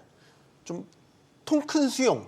그럼 뭐 이런 게 좀 아쉽다라는 말씀이시죠? 아쉬운 정도가 아니고 늘 그래왔어요. 네. 좀 변해야지. 왜 자꾸 노동자들만 보고 변하라고 하냐고. 네. 저도 총론적으로는 대표님 말씀에 동의를 하는데 현장에서의 어려움을 예상해 보면 예를 들면 이런 거예요. 대기업들 지금 조사를 해보니까 만약 이번 판결이 반영이 되면은요 평균적으로 월에 30만 원 정도 올라가는 임금 효과가 있는 것 같아요. 네. 그럼 영으로 보면 크거든요. 300만 원 정도고요. 그렇죠. 근데 이제 근데 중소기업으로 낮춰보면은 한 10,000원에서 2만 원 사이의 인상 월에 이렇게 보는 거죠. 그러니까 같은 판결이 나와도 현장에 가면 이렇게 격차 간 사회적 임금 대기업이냐 중소기업이냐 같은 대기업 내에서도 여력이 있는 기업이냐 아니냐에 따라서 이 사회적으로 격차가 더 많이 벌어지는 문제가 생길 것 같습니다. 이게 아까 나온 이야기 중에 자연스럽게 말씀해 주셨지만 이게 이제 그 노동계 안에서도 양극화를 더 심화시킬 수 있다라는 걱정들을 하세요? 그러니까 그렇게 보지 아닙니까? 이것도 너무 네. 과한 기우입니까? 제가 이제 그 주말 사이에 뭐 주요 대기업들 CHO하고 이렇게 통화를 해봤어요. 그랬더니 네. 어떠냐 그랬더니 예를 들어서 지금 소송 당사자 현대자동차 이제 요새는 노사관계 잘 대화가 되지 않습니까? 과거보다. 네. 그러면서 보니까 현대자동차가 상여금이 750%인데 600%는 이미 통상임금화되어 있답니다. 그런데 설, 추석, 그다음에 이제 하계 휴가비와 관련된 이 이제 150% 정도가 남아 있는 부분이기 때문에 그렇게 부담이 크지 않다 있고 또 뭐 다른 대기업들도 대체로 이제 미리 다 준비해가지고 좀 부담이 덜한 것 같고요. 오히려 이제 중소기업 같은 경우에는 좀 임금 체계라든지 여러 가지 뭐 노사가 서로 이런 부분과 관련해서 인지가 부족한 부분이 있기 때문에 중소기업의 부담은 조금 더 커질 수 있을 것 같은데 대기업들은 상당 부분 준비가 됐다 그렇게 볼 수 있기 때문에 네. 오히려 이제 중소기업 부담 표준은 중소비 임금이 또 올라가기 때문에 근로자 간의 임금 격차는 없는데 부담으로 따지면 중소기업이 부담이 좀 커질 수 있기 때문에 이것과 관련한 걸 좀 재정당국이나 정부가 재정이든 세제든 좀 면밀히 살펴야 될 필요는 있을 것 같다 네. 이렇게 보고 있습니다. 네, 말씀하십시오. 근데 이제 기업 입장에서 보면 임금을 지급하는 입장에서 보면 이제 재직 조건부라는 조건부 상여금이 있었던 거잖아요. 그러니까 그러면 지금 이제 어떻게 생각해 보면은 현재 일을 했던 사람, 일을 하고 있는 사람과 일을 하고 있지 않은 사람에 대해서 약간의 차등을 줄 필요가 있지 않을까 아마 그런 생각도 있었을 거예요. 네. 그러니까 통상임금을 바탕으로 해서 이제 추가근로수당이라든가 아니면 그러니까 퇴직금을 지급할 때 그래도 우리 회사에서 그 기간 동안 일했던 사람에게 조금 더 이익이 가야 되지 않을까라는 그런 생각을 아마도 했었을 것 같긴 한데요. 근데 이제 아마 그럼 기업 입장에서는 이렇게 대응할 수 있을 거예요. 이제 일을 하지 않았던 사람에게 똑같은 통상임금을 적용하게 되면 보통 이제 휴직자들에게는 어떤 뭐 급여가 전혀 안 나가는 건 아니잖아요. 네, 그럴 경우에 휴가 비용이라든가 이런 것들을 조금 더 낮추어서 일을 하지 않는, 그러니까 일을 했던 사람과 하지 않는 사람들 간의 어떤 그 차이를 좀 더 차등화시키는 방향으로 대응할 수도 있어요. 그렇기 때문에 실제로 이것이 어떻게 앞으로 이렇게 적용이 될지 반드시 근로자에게 반드시 유리하게만 될 것인지에 대해서는 조금 더 지켜봐야 될 상황이라고 생각을 합니다. 대기업이야 인사팀도 뭐 아주 잘 갖춰져 있고 재무팀 이런 거 노사 협상팀도 다 별도의 조직을 갖춰서 기민하게 대응을 하는데 중소기업 현장에서 이게 어떻게 작용할 거냐 이거는 괜한 갈등의 요지가 될 것 같아서 예를 들어서 그런 거죠. 노동자 입장에서도 바뀌었다는데 왜 우린 별로 바뀐 게 없냐라는 식으로 뭐 오해도 할 수도 있는 거고 네, 네. 그러면 중소기업 회사 경영진 입장에서 경영진 나름대로 또 답답할 수도 있는 거고 이게 결국 사회적 비용으로 또 전가가 되지 않을까라는 걱정을 하게 되는 거죠. 뭐 당연히 뭐 첫 단추가 잘못 깨졌기 때문에 결국 앵커님 말씀하신 부분은 흘러갈 수는 있겠지만 내년도 인단협에서 서로 그래서 터놓고 우리 임금 체계가 너무 복잡하고 돼 있기 때문에 좀 단순하게 바뀌어가자. 그래서 뭐 그런 노력들을 계속 해왔습니다. 사실은 계속 해와가지고 뭐 기본급 상여금하고 기본급을 다 합쳐가지고 뭐 기본급 12개월 12달 하고 상여금 뭐 800% 이걸 갖다가 합쳐서 20개를 갖다가 전부 12달로 녹여내기는 이런 기업들도 많이 발생하고 있기 때문에 이런 네. 부분들과 관련해서 협상의 여력이 있고 그 대신에 이제 아까 교수님 말씀하신 대로 이제 좀 뭐 바꿔서 노동자한테만 유리하지 않다는데 이게 또 근로기준법에 취업규칙을 불이익 변경할 경우에는 노동자의 동의를 반드시 받도록 되어 있거든요. 그래서 그렇게 만만하게 깎기는 쉽지 않은 구조인데 이제 어떻게 잘 녹아날 것인가, 어떻게 서로가 잘 좀 양보하고 좀 단계적으로 이 문제를 해결할 것인가 이게 필요하고 특히 중소기업에서는 좀 더 머리를 맞대야 될 것이다 이러고. 네. 이게 아마 그 대기업을 보면은 지금 한 2020년부터 2023년까지 3년 사이에 임금이 약 16.2%가 올랐거든요. 평균적으로. 그래서 5,900만 원대의 평균 임금에서 지금 6,900만 원대까지 올랐습니다. 근데 중소기업은 3,800만 원대에서 지금 4,200만 원대로 해서 11%밖에 오르질 않았어요. 그래서 대기업과 중소기업의 임금차가 계속 벌어지고 있거든요. 네. 근데 이 문제가 임단협으로 넘어가면 역시 대기업들은 쉽게 이제 움직일 수 있는 여력이 있기 때문에 아까 말씀하신 것처럼 노사 다 준비가 가능하기 때문에 네. 어느 정도는 또 임금 상승을 받아들일 수가 있는데 중소기업 현장으로 가면은 이 정도 임금 상승률도 지금 겨우겨우 왔는데 이걸 통상임금이 바뀌면서 추가적인 임금 상승을 버텨낼 수 있는 여력이 과연 있을까라고 보면은 현장에서 임단협이 만만치 않을 것 같아요. 예를 들면 이런 거죠.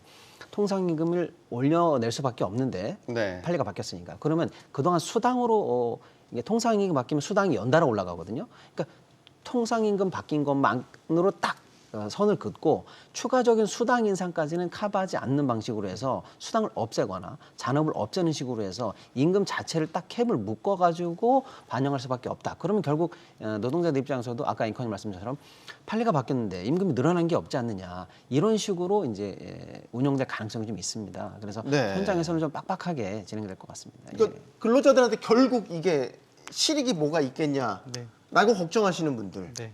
거죠. 그러니까 아랫돌 빼서 윗돌 갠다고. 네. 이게 결국 아까 잔업특근 줄여버리고 해서 이게 늘리는 걸 다 줄이면은 이게 통상임금 포함이 넓어졌다고 하더라도 결국 손에 쥐는 건 별다른 차이가 그러니까 없는. 통상임금은 늘어났지만 사실은 그 진짜 조건부 상여급, 성과급에 대해서는 아무런 얘기를 안 하고 있단 말이에요. 그러면 성과급을 차등 지급하는 폭을 넓힐 수도 있는 거예요.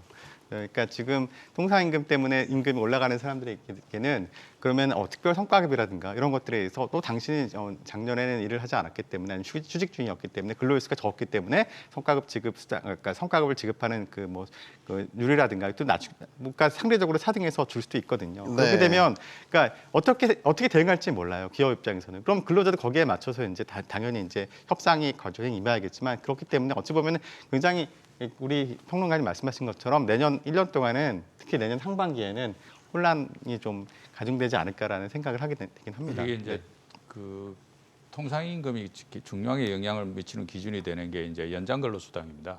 그래서 네. 이제 잔업하거나 특근하거나 뭐 이럴 때 이제 더 지급해야 되는 이런 문제가 있는데 그동안 이제 정기성과 일류성 갖춘 부분에 대해서는 다 해왔거든요. 이미 반영해가지고. 그 이제 단 하나 이제 고정성과 관련돼서 재직 조건부 뭐 휴가 간 사람 이렇게 했는데 중소기업에서는 그렇게 많이 발생하지 않습니다, 사실은.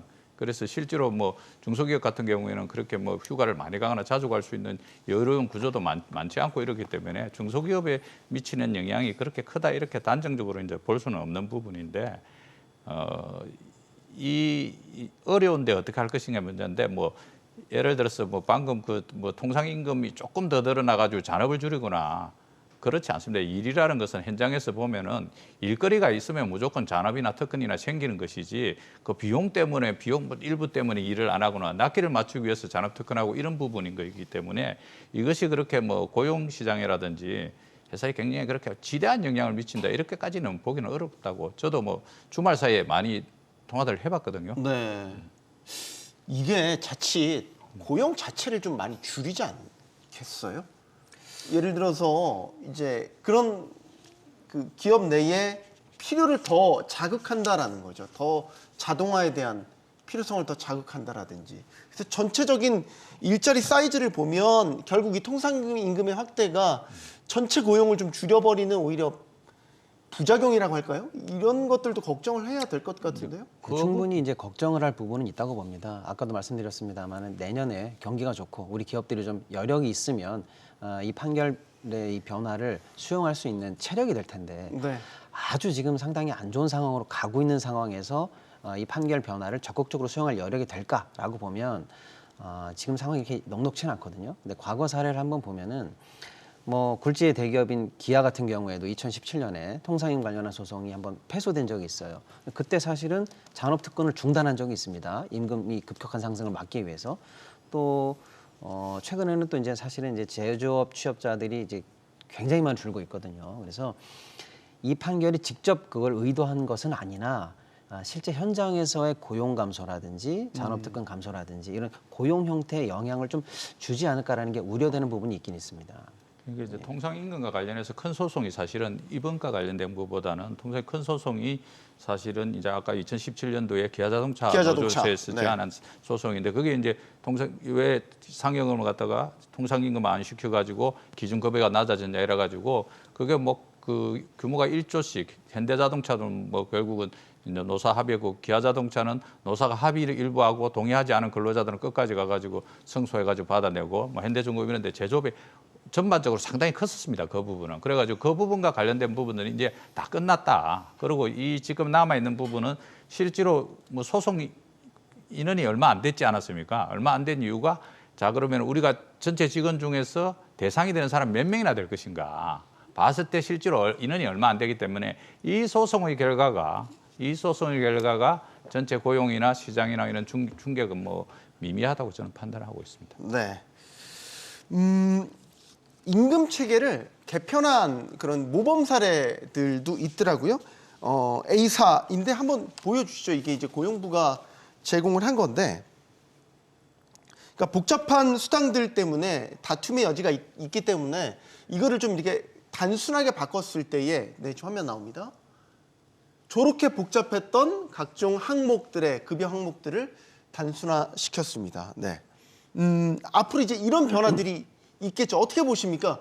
정 대표님, 저렇게 바꾸면 뭐 당연히 저렇게 가야 됩니다. 제가 말씀드렸지만 그 뭐 정부의 개입이라든지 또는 뭐 일시금 위주로 고정적이고 장기적으로 노동자의 임금을 안 올리게 한 편법 속에서 복잡한 수당들이 결국 이제 노사 갈등의 과정에서 생겨나고 이렇게 했는데 이제는 좀 심플하게 갈 수밖에 없는 거고 대법원에서 바라보는 판단들도 그것이 결국은 통상임금이냐 아니냐는 정길성과 일률성 그러니까 뭐 딱 시간 맞춰서 주는지 또는 이제 전체 직원한테 주는지와 관련한 여부만 보고 네. 나머지 편법적인 수당 통하지도 않는 이런 구조이기 때문에 내년에 신속히 저쪽으로 방향으로 전환하면서 실제로 노무 관리라든지 또는 뭐 인적 자본 관리에 있어서도 비용이 좀 축소될 측면이 있기 때문에 투명하게 가는 것이 좋다고 생각하고 있습니다. 그러니까 저 그림에서 왼쪽을 보면은 저것도 지금 현실보다는 훨씬 단순한 거예요. 실제로는 아까 우리 대표님 말씀하신 것처럼 이상한 수당이 몇십 개에서 막 100개까지도 올라갑니다. 근데 왜 이렇게 됐냐면 네. 기본급을 줄이고 수당이나 이런 걸 많이 늘리면서 그때 조절할 수 있습니다. 그렇게 그거는. 하려고 그동안 사실은 굉장히 기형적으로 수당이 많이 늘어났던 거거든요. 그러니까 당연히 저 오른쪽 쪽으로 단순하게 심플하게 가야 됩니다. 이번 판결을 통해서 그렇게 갈 거고요. 근데 이제 문제는 우려되는 게 뭐냐? 저 표에서 이런 제일 상단에 있는 게 성과 상여금이거든요. 네. 그러니까 이번에 많은 수당들이 줄면서 야 그러면 이제 앞으로 고정비를 낮출 게 뭐냐라고 보면 성과 상여금을 많이 늘릴 가능성이 있어요. 그러니까 수당은 확 줄이는 대신에 그래서 진짜로 이제 능력급제로 가자 이렇게 해서 상여금 비중이 많이 올라가고 제대로 이제 성과를 평가해서 이제 근로자들마다 차등화할 가능성이 좀 많아 보입니다. 그럼 우리 기업 입장에서 이제 우리가 아직도 기본적으로 갖고 있는 급여 체계 호봉제 아닙니까? 네. 호봉제가 이제 아니라 호봉제도 이제 대대적으로 좀 많이 바꾸려는 작업들이 있겠죠. 네. 예를 들면 능력에 따른 연봉제라든지. 근데 이런 것들이 이제 노동계가 또 올곧게 그대로 받아들일지 모르겠지만 어쨌든 경영계도 여러 가지 생각들을 할 거 아닙니까? 그 중에 네. 변화가 하나 호봉제를 깨는 것 이런 것들이고요. 맞습니다. 이제 성과급제로 바꾸자. 그다음에 그러니까 그 성과에 따라서 연봉제로 도입하자. 이게 좀 호봉제에서 연봉제로 바뀌어야 된다라는 주장에 좀 더 힘이 실리는 그런 판결이 되겠죠. 그러니까 아까 지금 여기서 보이시는 것처럼 이렇게 복잡한 것을 단순화한다는 얘기면 다시 얘기하면 정말 일한 사람들에게 정당하게 일한 근로의 대가를 제공하자 이런 의미잖아요. 그러니까 복잡하게 계산하지 말고 그래서 이게 조금 더 나간 얘기일 수도 있는데 아마도 저는 좀 걱정하는 것이 이 판결 때문에 기업장에서 최저임금의 주휴수당을 없애자라는 그런 목소리가 나올 수 있을 것 같다는 생각이 들어요. 그러니까 주휴수당이라는 것은 일을 하지 않았음에도 그러니까 기업장에서 지급해야 되는 금액이란 말이죠. 네. 그러면 이걸 복잡한 걸 단순화하면 일하는 사람들에 대해서 지급을 하는 것이라면 왜 일을 하지 않은 사람에게 주휴수당이라는 전 세계 우리나라밖에 없는 이 제도를 가지고 지급해야 되느냐 이렇게까지 좀 논란이 확산될 수 있을까 봐 좀 걱정되긴 합니다. 근데 어찌 보면은 이런 모든 논의들이 정말 아까 말씀하신 것처럼 그 과거의 호봉제로부터 이제 점점 이렇게 연봉제로 성과급제로 이렇게 변해가는 어떤 전체의 흐름 속에서 나온 판결이 아닌가라는 생각이 들고요. 이것은 네. 자연스럽게 그럼 또 정년과도 연결이 돼요. 그래서 굉장히 많은 얘기들이 앞으로 이제 내년부터 이 노동시장 관련돼서 벌어지지 않을까 그런 생각을 하게 됩니다. 네. 저 정년과도 연결이 돼 있는 이슈가 되겠네요. 결국에는. 조금 다른 이야기를 해보겠습니다. 주 52시간 이야기를 해보려고 하는데요. 최근에 좀 그 논란이 되고 있는 게 논란은 계속 됐죠. 결론을 못 내려서 그렇죠. 주 52시간에 대한 예외를 두자라는 얘기입니다. 대표적인 거 반도체죠. 반도체는 이제 지금 업황이 괜찮기 때문에 소위 말해서 24시간 공장을 계속 돌려야 되는 상황인데 이 52시간에 막혀 있다. 그래서 원하는 더 일을 해야 되는데도 못한다. 이제 이런 이야기 나오고 있는 겁니다. 네. 정 대표님이 의미심장하게 웃으셔서 네. 네. 아닙니까? 네, 맞습니다. 네. 이제 뭐 되게 지금 뭐 우리 경제가 그 어느 때보다도 이제 위기 상황으로 들어와 있고 특히 최근에 이제 비상계엄 탄핵으로 이어는 과정에서 국가의 신인도나 기업의 신뢰도도 좀 떨어지고 있는 이런 상황에서 내년에 어떻게 갈 것인가의 문제가 좀 하나 더 있는 거고 특히 산업별로 보면 각 산업들이 다 지금 엄청난 그런 경쟁이라든지 뭐 이런 속에서 뭐 코너에 좀 밀리고 있는 이런 측면이 있는데 이제 사실은 52시간 도입과 관련해서 저도 동의했던 사람이었습니다. 그런데 이제 우리가 하는 과정에서 좀 섬세하게 좀 봤어야 된다 이런 것과 관련된 좀 아쉬움. 그래서 전체적으로 노동시장과 관련된 부분에서 이 바닥 부분, 미니멈 부분, 비정규직이라든지 중소기업이라든지 이쪽은 좀 두툼하고 제대로 좀 보호할 수 있도록 하고 네. 그래서 제조업 생산직은 52시간 그대로 유지하는 게 저는 뭐 맞다고 생각합니다. 자, 반도체도 마찬가지고 양산하는 라인에 있는 쪽은 52시간 넘어가면 체력적으로 문제도 생길 수 있고 집중력도 떨어질 수 있고 산재가 발생할 수 있으면 이쪽으로 가되 반도체든 자동차든 이 연구개발하는 라인 쪽에서는 연구개발하는 쪽에서는 좀 유연성이 필요하다. 그런데 이제 현재 특별 연장 근로를 신청해서 할 수 있지만 그게 되게 엄격한 요건이고 맞아요. 계속 하기도 어려운 이런 부분인데 제가 이제 MG 반도체 연구소에 있는 MG 세대들하고 연구원들하고 이렇게 인터뷰를 좀 해봤는데 뭘 원합니까? 네, 이 친구들은 첫째 뭐 회사가 뭐 많이 시킨다고 해서 더 많이 하고 이런 게 아니더라고요. 자기가 갈 휴가는 다 가고 그다음에 이제 유연근무제가 돼 있어서 자기가 거의 자기 출퇴근 시간을 조절을 해가지고 필요하면 연장 근로도 하고 이렇게 하고 있는데 52시간은 좀 너무 막혀 있는 것 같다. 이 연구하는 과정에서 연구하다가 자기가 연구해서 내일 자기 팀이나 사업부에 넘겨줘야 되는데 네. 자기가 여기 막히면 나머지의 전체 프로세스에 영향을 많이 미친다는 거죠. 팀별로 움직이니까. 전체 프로세스에 영향을 미치기 때문에 할 수밖에 없는 그런 구조인데 52시간에 막혀 있으니까 딱 52시간 되면 인사부에서 전화 온답니다. 자, 빨리 퇴근하시죠. 네. 그렇지 않으면 제외 시간으로 입력하십시오. 그런다는 거죠. 제외 시간. 제외 시간으로. 제외 시간으로. 네. 그래서 뭐 커피 마신다든지 뭐 식사한다든지 이런 시간으로 입력하든지 하십시오. 그런데 근데 이제 보통 이제 일반적인 일들은 집에 가져가서 할 수 있잖아요. 그죠? 좀 우리 뭐 할수 사무직들, 있죠. 사무직. 근데 이 반도체 연구소라든지 연구소들은 보안 문제가 엄격해가지고 못 갖고 나가죠. 공장 이 정문은 밖으로 한 발자국도 못 나가는 구조예요. 그러니까 네. 안에서 할 수밖에 없는 이런 구조도 있더라는 거죠. 근데 52시간 넘으면 안 되고. 그래서 이제 우리가 뒷면허구나. 너무 좀 경직적으로 했더라. 그래서 이제 최종적으로 이제 연구원들 이야기하는 거는 뭐냐면은 우리 사실은 포괄 임금제 때문에 공짜 노동 많다. 이거 뭐 하루에 1시간 정도 포괄 임금제로 해가지고 연장 근로에 대한 대가를 먹고 그거 허용해주고 그 대신에 52시간도 그 포괄 임금제 없애고 52시간도 좀 줘라. 그래서 실제로 전체 프로세스가 흘러가는 과정에서 우리가 제대로 된 역할을 하고 싶다 이런 견해들도 이야기하는 그런 MZ 세대들이 있더라고요. 그래서 누가 뭐 강압적으로 했다, 그다음에 안 하고 했다 이런 것은 이제 지금 현재로 MZ 세대들한테 통하지 않더라고요. 우리 세대하고 달리. 네, 그렇죠. 회사 눈치 보고 뭐 하고 이런 거 안 한다는 거죠. 그게 문제가 아니라 네. 내 일하는 업무 네. 특성이나 이런 걸 고려했었을 때 특성을 지금 고- 52시간은 너무 경직되기 때문에 네. 이런 식의 현장에서의 문제가 발생한다. 두 분은 어떻게 생각하십니까? 방금 대표님 말씀하신 것처럼 집에 가져가서 일을 했는데 52시간 때문에 일을 했잖아요. 근데 52시간 때문에 또 추가 근로수당 못 받잖아요. 이것도 문제예요, 사실은. 그러니까 지금 현장에서 보안 때문에 못 가져가서 일을 못하는 것뿐만 아니라 가져갈 수 있어서 집에서 일하는 것도 지금 제대로 된 보상을 못 받고 있단 말이에요. 지금 통상임금의 정상화가 됐기 때문에 사실은 이제 추가 근로수당도 좀 올라갈 거란 말이죠. 자, 그러면 지금 이 상황에서 어찌 보면 근로자에게는 추가 근로했을 때 인센티브를 조금 조금 늘려주는 효과가 있었어요. 그렇지만 이걸 52시간으로 지금 막고 있단 말이죠. 자, 그럼 이게 과연 이대로 계속 가는 것이 맞을까에 대해서 좀 고민할 필요가 있다고 생각을 해요. 근데 아까 말씀하신 것처럼 초과 근로나 야간 근로, 주말 근로도 무조건 이제 강제할 수는 없는 거잖아요. 근로자가 거부할 수 있는 권한이 있습니다. 물론 되게 힘들긴 하겠지만요. 따라서 근로자에게 뭔가 선택권을 주는 쪽으로 좀 법이 개정됐으면 좋겠어요. 예를 들어서 52시간까지는 지금 통상임금의 1.5배라고 하면 52시간부터 예를 들어서 뭐 5시간이라든지 10시간이라든지 좀 추가해서 일을 하게 될 경우에는 통상임금의 뭐 2배를 주게 한다거나 뭐 그런 식으로 해서 무엇인가 그럼 기업 입장에서도 비용적인 부담 때문에 좀 더 시키면 좀 부담이 되겠네라는 생각이 들 거고 근데 또 고민을 하겠죠. 그렇지만 아까 말씀하신 것처럼 납기를 맞춰야 되고 주문이 많이 들어오면 새로운 근로자를 뽑는데 시간도 걸리고 힘드니까 좀 돈을 더 주거라 또 근로자에게 네. 일을 시키는 게 좋겠다. 또는 근로자 입장에서도 내가 52시간보다 좀 더 일을 더 하면 내가 좀 돈을 더 많이 받을 수 있네. 그러면 내가 약간의 나의 워라밸을 약간 포기하면서도 그럼 소득을 또 벌 수 있는 기회가 있으니까 해볼까? 이렇게 해서 뭔가 협상의 여지가 있을 수 있을 것 같거든요. 그래서 지금 이걸 딱 막아둔 것은 조금 이제 좀 다시 한번 고민해볼 필요가 있지 않을까라는 생각이 저는 뭐 듭니다. 일괄적으로 허용은 지금 현재 온 구조에서 불가능하고 그럴 필요도 없다고 생각합니다. 실제로 생산 라인이나 이렇게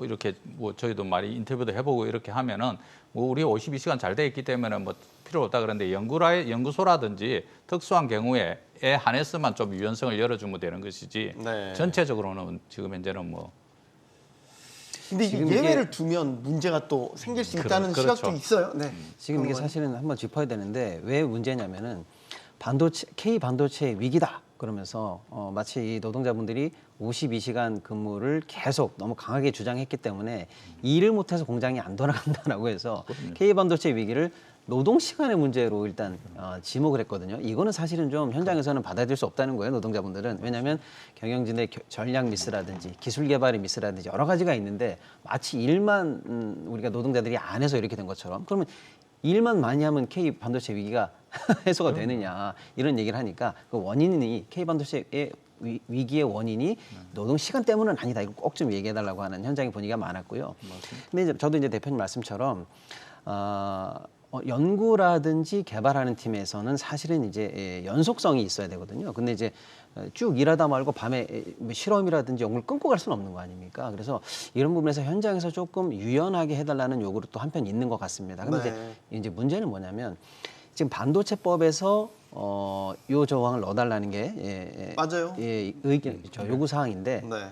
다른 산업은 그럼 자동차는 조선은 뭐 이렇게 해서 이게 노동 관련해서 여기가 쉽게 말하면 바늘처럼 하나가 뚫리고 나면은 자 그동안 우리 사회적 합의를 통해서 많이 이어왔었던 노동권 보장에 어떤 뚝이 무너지는 거 아닌가라는 현장에서 많이 우려하는 것 같아요.